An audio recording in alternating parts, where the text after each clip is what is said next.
ingin kebaikan buat hambanya itu, Allah bikin orang itu suka menyampaikan agama,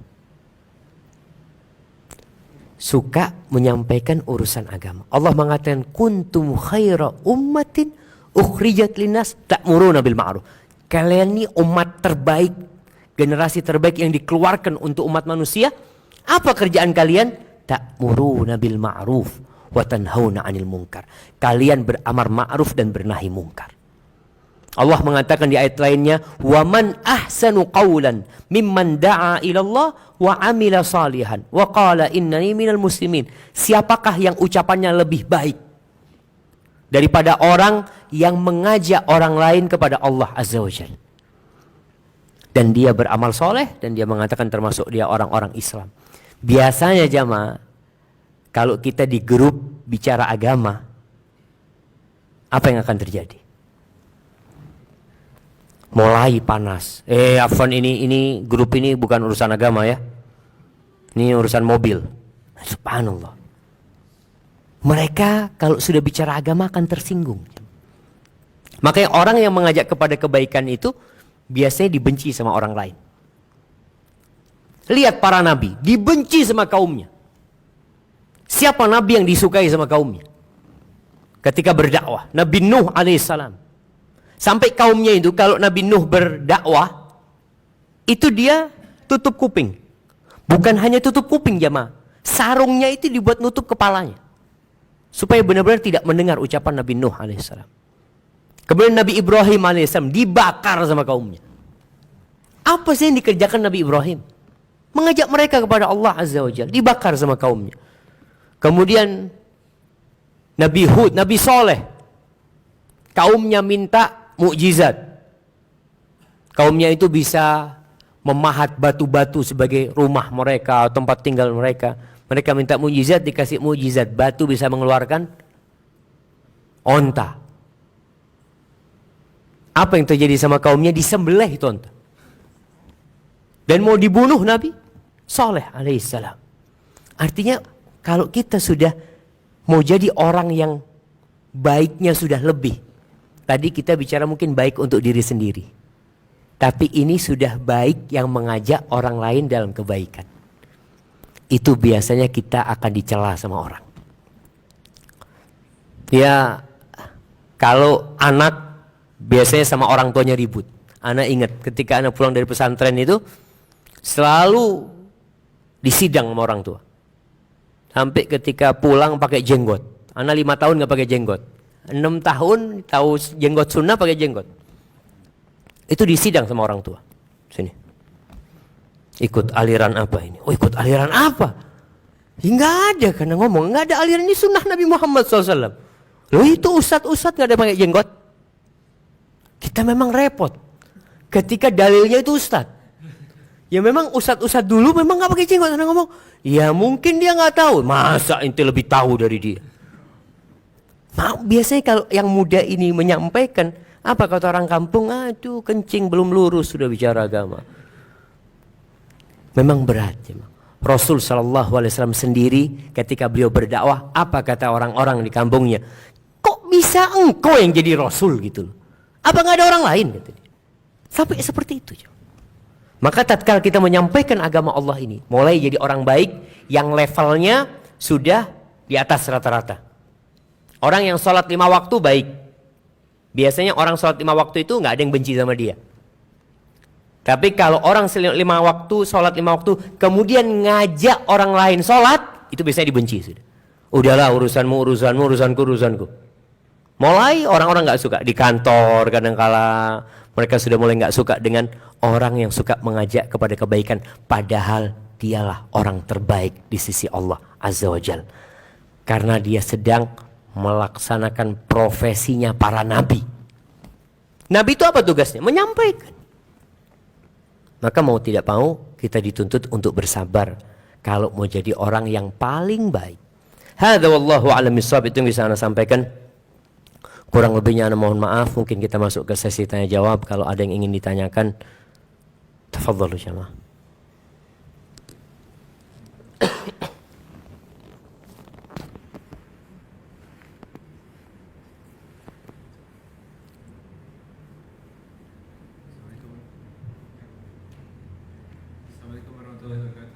Waalaikumsalam warahmatullahi wabarakatuh.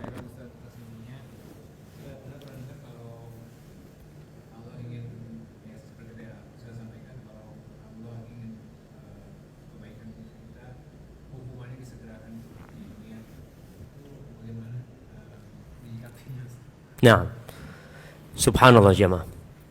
Iya, kalau bicara musibah yang menimpa kita, musibah yang menimpa kita itu bisa jadi peringatan dari Allah atas dosa yang kita lakukan, agar kita kembali kepada Allah.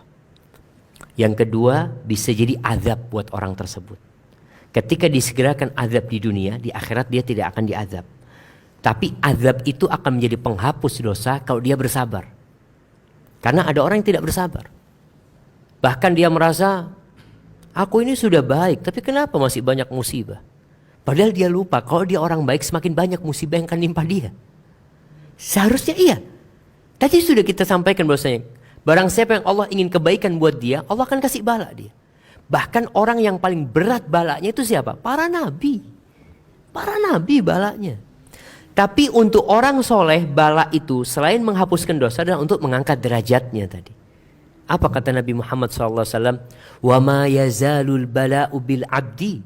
Ada bala itu yang nempel sama hamba. Ada orang yang dikasih penyakit itu sampai mati. Artinya penyakit itu tidak diangkat. Hatta yamshiya 'alal ardi wa laysa 'alaihi khati'ah. Sampai dia berjalan di muka bumi ini dosanya itu habis. Jadi orang yang dikasih sakit ya, ada orang yang mungkin kena stroke ya. Kemudian dia bertahun-tahun dia sabar menghadapi stroke-nya. Itu semua penghapusan dosa buat dia. Sehingga nanti di akhirat ketika pembagian pahala, itu orang-orang yang hidupnya sehat, yang hidupnya senantiasa selamat dari bala ya. Pada hari kiamat dia akan menyesal ketika melihat Allah berbagi pahala buat orang-orang yang kena bala. Kata Nabi SAW, yawadduna anna juludahum law anna juludahum quridat bil maqarid. Mereka berharap kalau kulit mereka itu digunting-gunting sama gunting besi supaya bisa dapat pahala mereka. Karena beda pahala orang bersyukur dengan pahala orang bersabar. Beda. Artinya orang kalau bersyukur kan memang seneng dia. Tapi orang bala ini menderita, dia sakit gitu. Maka di sini dibedakan pahala buat mereka. Sehingga kita yang kena bala, ya jangan berharap bala. Nggak boleh kita berharap bala. Nggak boleh. Karena bala itu akan datang. Nggak usah antum harap dia datang. Makanya kita disuruh minta supaya dijauhkan. Pernah suatu hari Nabi Muhammad SAW membesuk seorang sahabat yang sakit parah. Kritis kondisinya dia. Tubuhnya udah habis dagingnya.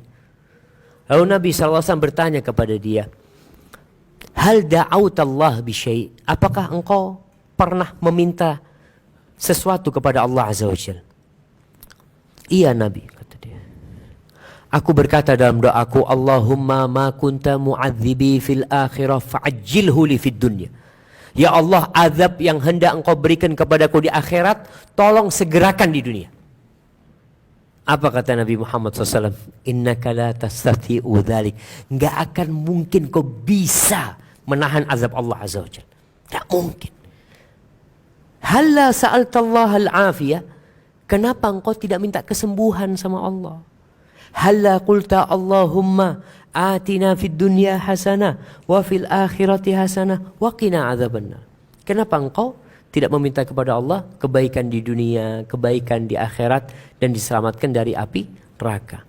Seharusnya doa kita adalah meminta keselamatan.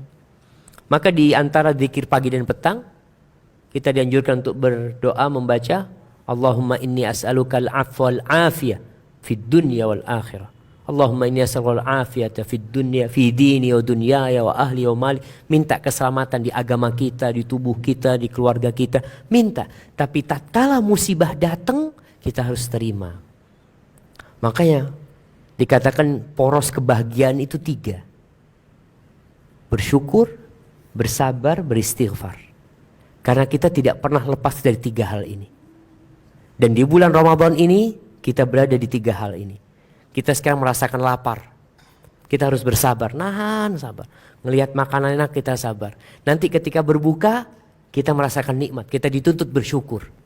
Sehingga orang habis berbuka jangan banyak-banyak bukanya. Salah satu tanda syukur itu adalah sholat. Jadi sholat tarawehnya yang panjang gitu loh. Kita kan kadang-kala memang request sama imamnya. Ini ada orang-orang tua, tolong jangan panjang. Orang tua bisa duduk. Jadi betul jamaah. Jadi orang tua ini ketika sholat nggak mampu berdiri silahkan duduk. Dan kalau capek Ustadz, bukan nggak mampu tapi capek. Boleh sholat sunnah duduk, boleh. Tapi pahalanya setengah. Setengah yang berdiri.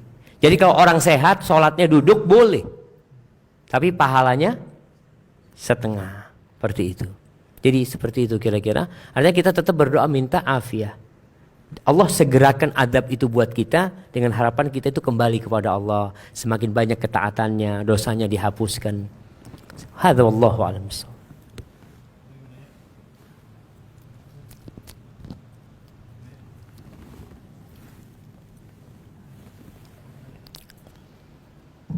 Naam.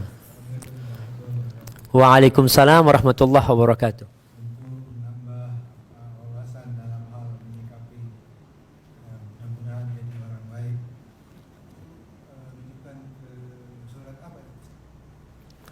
Masya Allah. Yang pertama rujukannya itu ke surat Al-Asri. Surat Al-Asri. Nah, jadi Imam Syafi'i itu mengatakan kalau Allah kalau tidak menurunkan surat kecuali ini, itu sudah cukup. Kata Imam Syafi'i. Coba kita renungkan. Allah mengatakan wal asri. Demi masa atau demi waktu asar. Innal insana lafi khusrin. Semua manusia dalam kerugian. Illal ladzina amanu. Kecuali yang beriman. Apakah beriman cukup? Nggak cukup. Yang kedua, wa amilus solihat. Beramal soleh. Di sini tuntutannya kalau kita punya ilmu kita amalkan. Kemudian yang ketiga, wa tawasau bil haq. Ini dakwah tadi yang kita sampaikan. Jadi orang yang terbaik adalah yang mengajak orang lain kepada Allah SWT. Yang keempat, wa tawasau bis sabr. Harus sabar menghadapi semuanya.